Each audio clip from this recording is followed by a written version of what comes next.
Good evening. Good evening, everybody. God bless you, everybody. And welcome again to another edition of Begin Again, second time around, next time around. I am your host, Dr. Ray Johnson. I'm here with my lovely bride.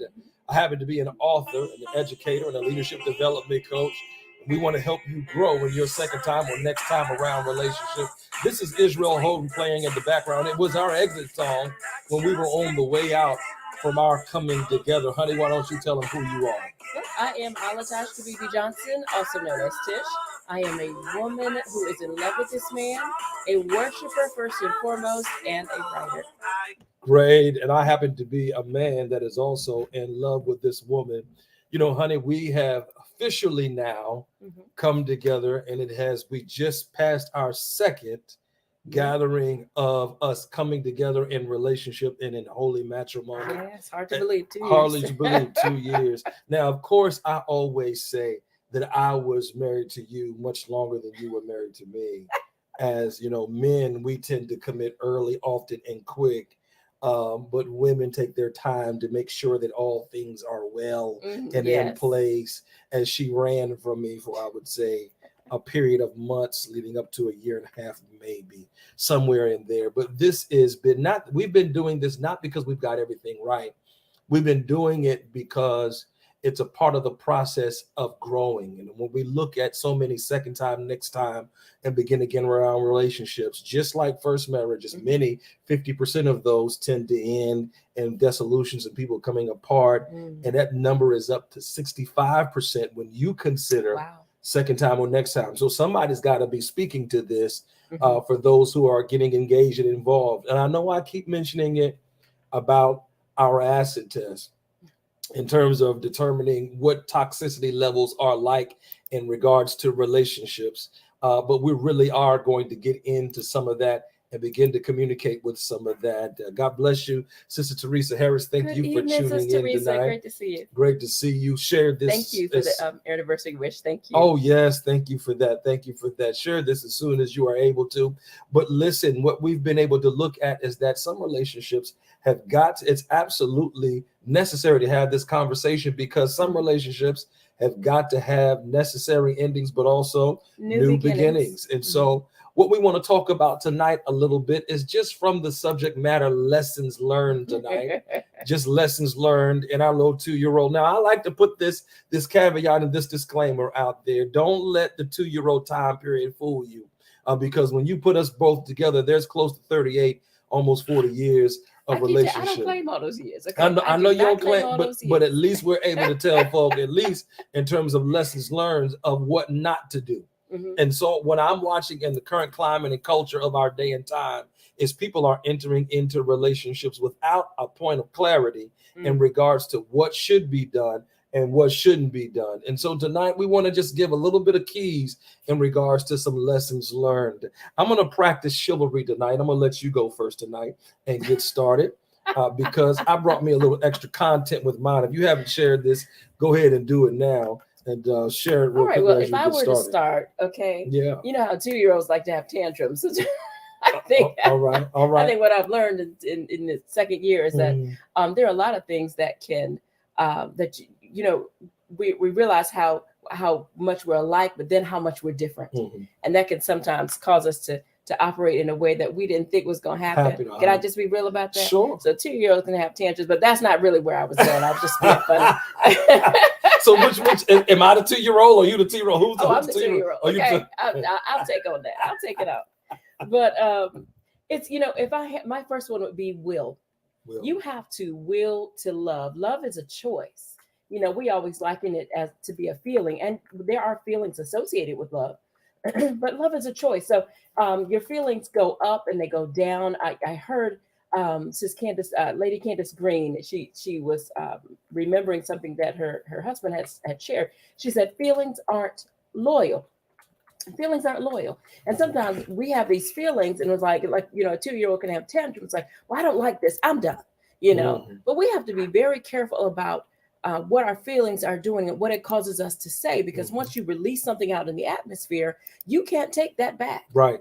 But love is a choice, and you have to choose your spouse every day. Mm-hmm. You have to choose them over and over again. You think that it's just the one time. No, you choose them every day. I choose to love. Mm-hmm. I choose not to hold on to anger. I choose not to hold on to something that will cause offense. I choose not to do it. But it's a choice because, just like we choose jewelry or we choose outfits, we choose what kind of attitude or what kind of actions we're going to display to our spouses or to our significant others. Mm-hmm. We have to choose to know that they are valuable and they're precious.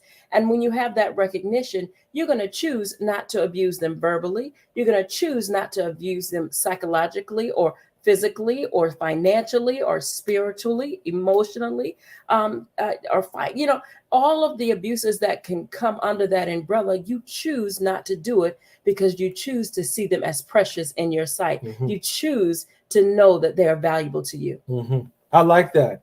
Will is a matter of your will and Mm-hmm. being able to choose to be able to love. Absolutely. And she mentioned 2-year-olds oftentimes have tantrums because 2-year-olds want to have their way, but in a marriage covenant, you don't always get to have your way all the time, and so you've got to learn to make adjustments. Now, that A isn't necessarily mine to begin with tonight. I have a whole bunch of H's tonight, Mm-hmm. and then I brought a little video help with mine. But I'm gonna start with this. My first one is happiness versus holiness, Mm-hmm. and that is our culture places an overemphasis on happiness when the actuality is marriage is about being holy. Now, if you tie that with what you had to share about tantrums, Mm-hmm. There are moments where you're not always going to be able to get your way. So you've got to be able to make some adjustments Mm-hmm. in order for the relationship to work well. And Yeah. I think a lot of times, and although we talk about the pH balance, personal happiness Uh-huh. in regards to toxicity levels, and a next time, second time, we'll begin again around relationships, there are going to be some days where you're not always happy all the time. Mm-hmm. And I think a lot of times what's happening is this idea of I'm not going to settle for less and I want to be happy in my relationship. Mm-hmm. You got to remember that marriage is God's idea, and it's about being a reflection of who he is in the earth, and he exemplifies himself and shows himself through marriage. I brought a little bit of help tonight that I want to kind of pull out real quickly, and then we'll come right back in and continue on. I want you to, if you could, for a moment, take a quick look at this. Happiness is destroying relationships.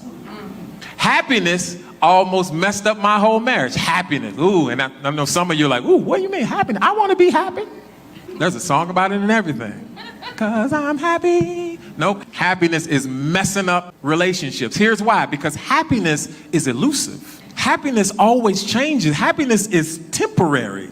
The worst reason to get married is for happiness. Why y'all get married? Because he make me happy. Well, what do you do when he doesn't make you happy? It's not called a happy matrimony. It's called a holy matrimony. Because the goal of marriage is not happiness, it's holiness. The goal of marriage is to look like Christ. When you get married, God says, I want you to represent me. I want you to look like me. I want you to become an ambassador. And when you pursue marriage God's way, you get something far greater than happiness.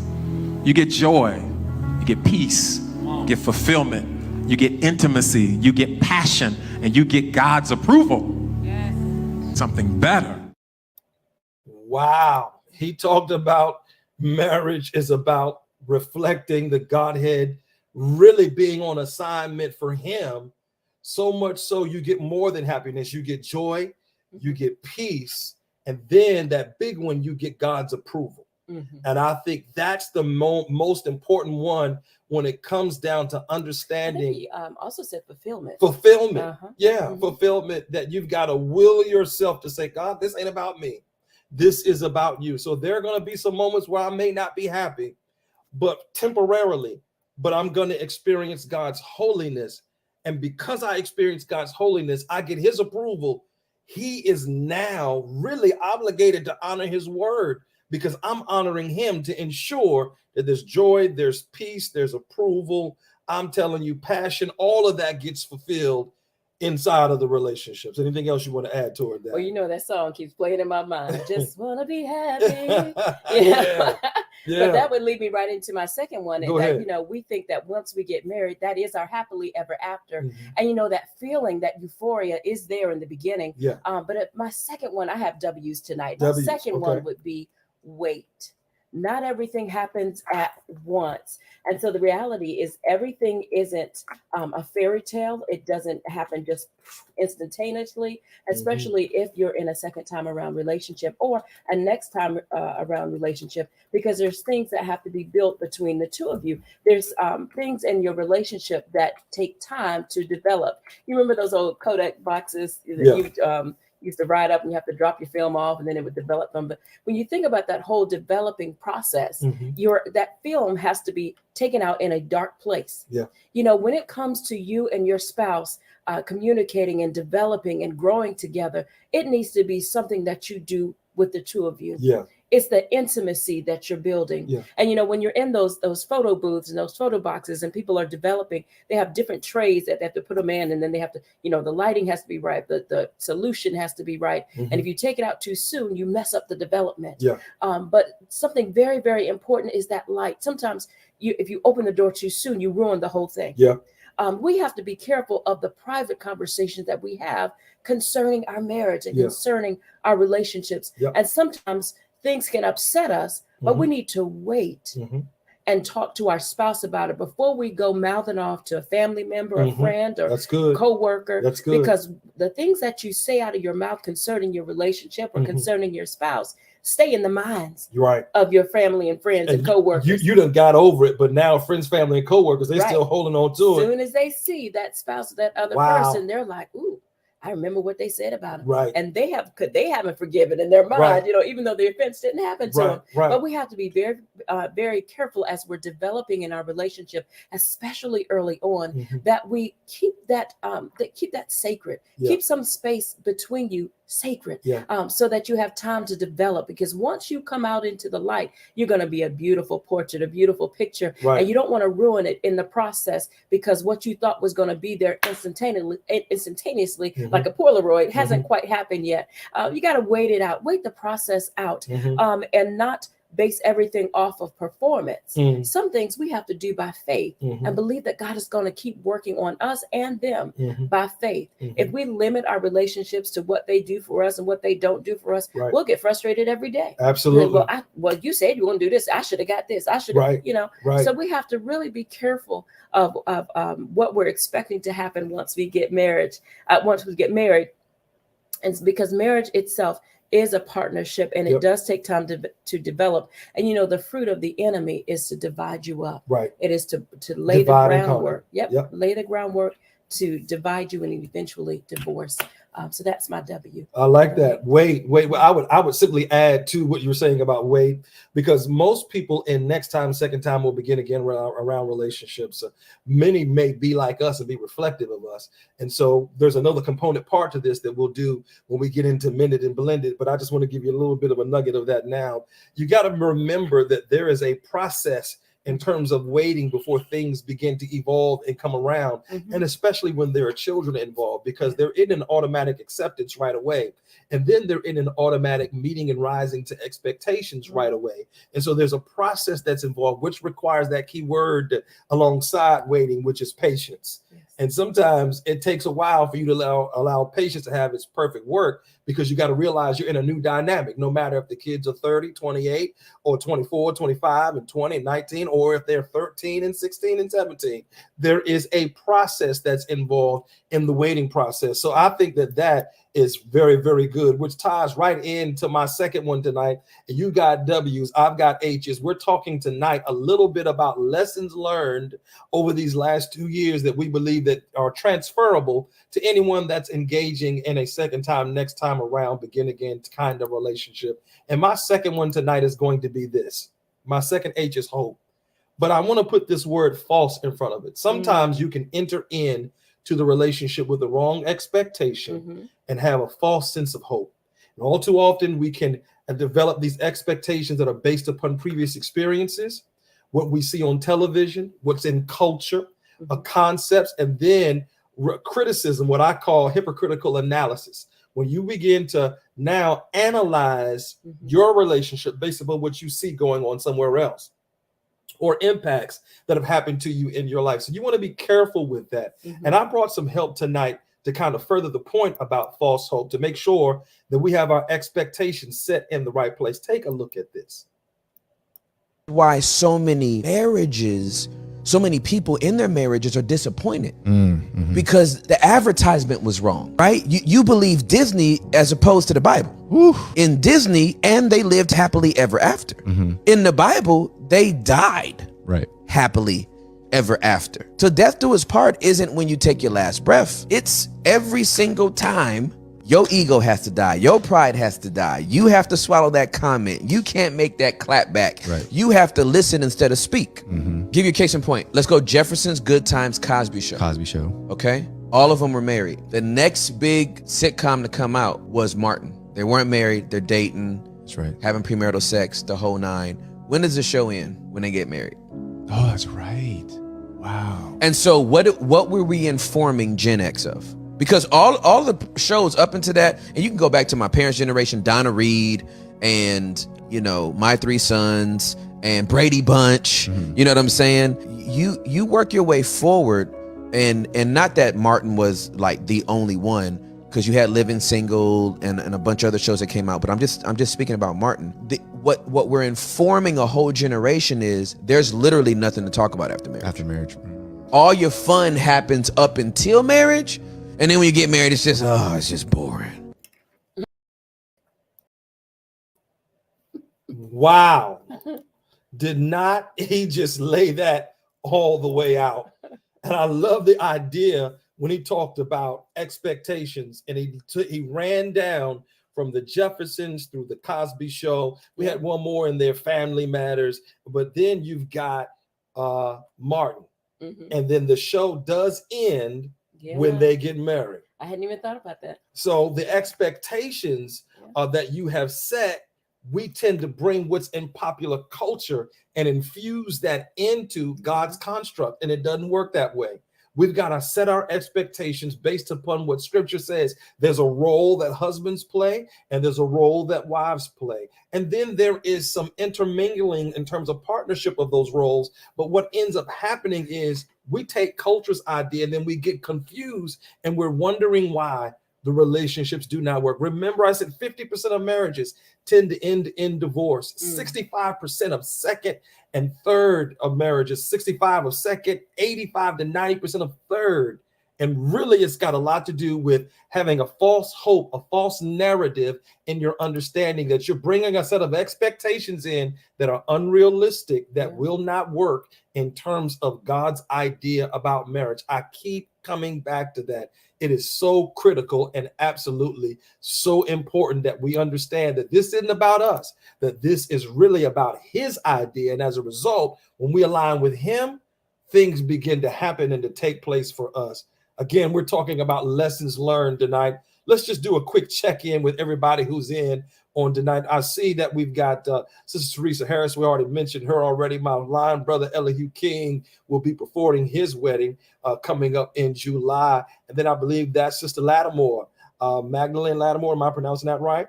That she jumped right in on tonight. We see Sister Tamika Worley. Thank you for tuning in. Good evening. Good evening. And who we got right here? I can't see that one. I don't have my glasses. Tisha White. Tisha White. We see her right on in on tonight. Thank you all for tuning in on tonight. We're going to get some of your comments and things and put them up as well as we continue on into this tonight. Honey, come on. Let me go to your third one on tonight. Oh, this is my last one. Your last one. Go ahead. So you got one after me, right? I got one more. So my last W tonight is you got to do the work. That's really what it comes down to, is you got to do the work. Be willing to do the work it takes to make your relationship, I hate to say make it great, but to make it great, to make it something that is pleasing. So when you're in the presence of other people, they say, oh, that's a relationship I want to emulate. Oh, I like what they have going on. No, not a perfect cut, cookie cutout copy of it, but something that you can take away from what you see and what's being ministered through their light, ministered through their relationship.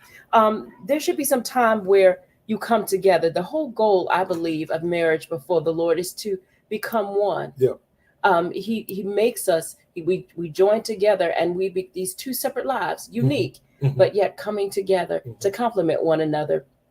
And that takes work, because you've got life experiences, you've got past, and you've got future hopes and dreams all coming and trying to mend and blend in that relationship with everything else that comes along with it. And that takes work. So you've got to be willing, we've got to be willing to do the work. And sometimes the work can be a little tedious. Some days you're like, wow, did I really sign up for this? You know, that's the reality of it. Every day is not peaches and cream. Right. Right. And we have to go to the Lord individually, yes. But what builds the intimacy in a marriage is being able to set aside time to pray together, because you're naked and bare before the Lord. But as you're before the Lord, your spouse or your relation, you know what? I'm going to reserve this for spouses because prayer does build intimacy. And well, you can include fiancés in there, people who are engaged. You have to be married careful. I'm just going to say it this way. Be careful when you're single and praying, because that intimacy is building, it can lead to other things. So you want to be careful as single coming into that. But as married partners, you want to come together before the Lord in prayer and say, Lord, what's your will for our family? What direction are you taking us? And there's a common understanding. How can two walk together except they agree? Yeah, right. Except they are agreed. The threefold cord is not easily broken. So do the work in prayer. Do the work of speaking the word of God over your significant other. And if it's a season of you're engaged and you're still seeking, Lord, is this the right one? Go to the Lord individually first and get the peace of God about it, and then come together. Before you accept an engagement, I would dare say, before you get there, get some counsel. You need to you get some counsel, but also make sure that you've heard from the Lord, because you don't want to be receiving a ring or giving somebody a ring and God has not said this is the one. So you want to be careful way before you get there. Do your due diligence work ahead of time before you even get to that moment and get to that place. I think that's critical. Go ahead. Right.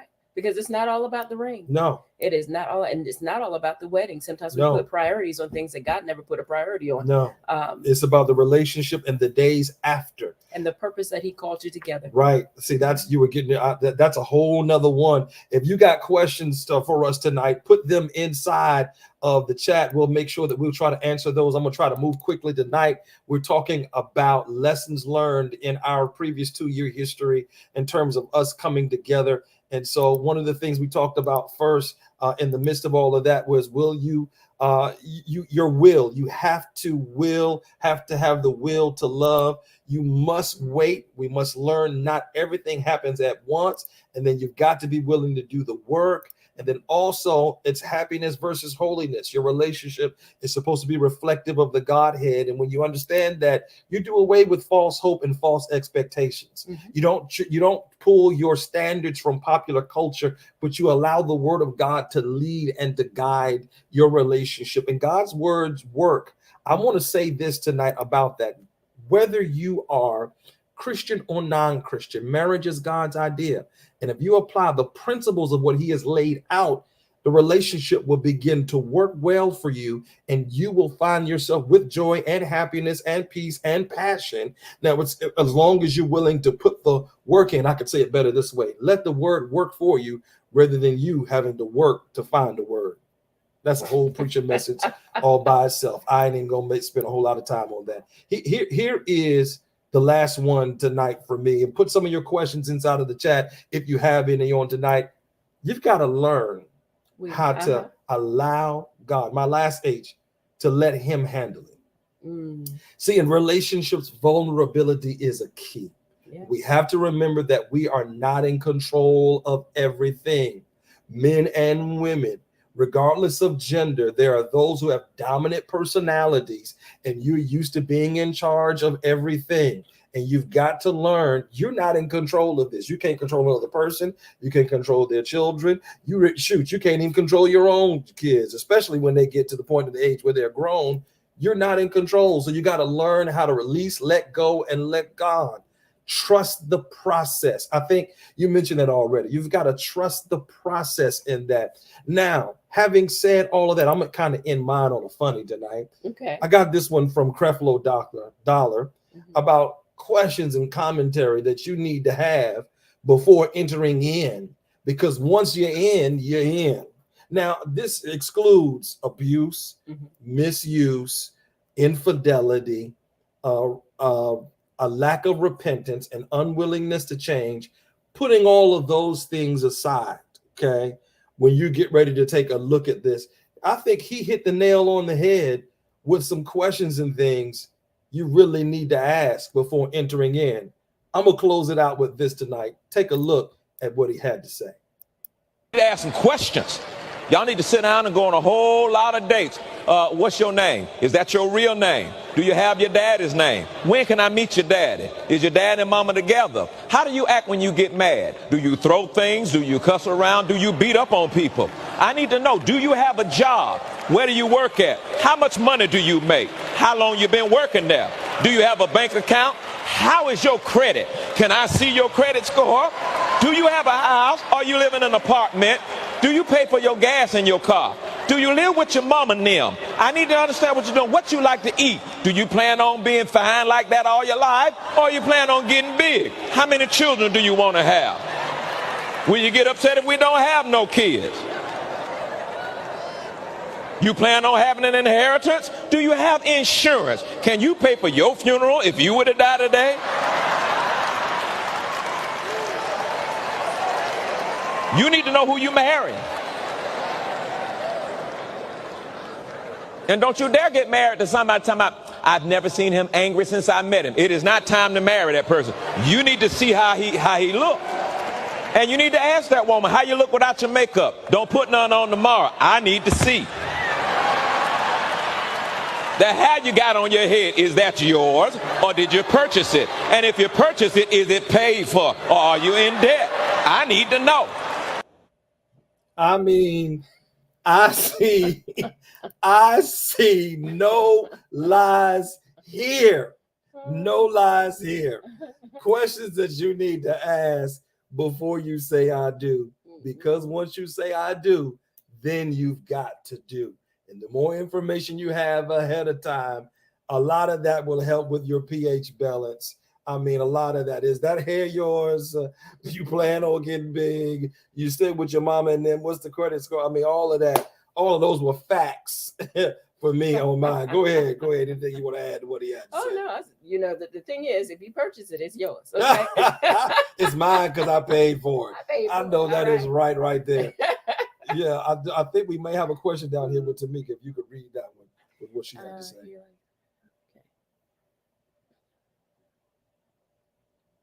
Oh. Oh, if you ask kids those questions today, they're embarrassed. Understood. Yep. Yep, absolutely. What about Tamika Worley? What on hers right there? What's hers? Oh, she was saying she didn't receive comments first time, but definitely will this time. Good. So prepare to pencil us in on the calendar. All right. Well, good. Y'all don't have any questions tonight. We're going to wrap this up. We hope that this has been enough keys and ingredients for second time, next time around relationships. I guess we've had this kind of running, standing thing between us, calling ourselves the Wonder Twins. Activate. We've come through the 2 years. Y'all keep praying with us. Keep staying with us. We'll again have some more things for you in the new year. Take care. We'll see you again at the end of the month. God bless you all. We'll see you again soon. Bye-bye. God bless.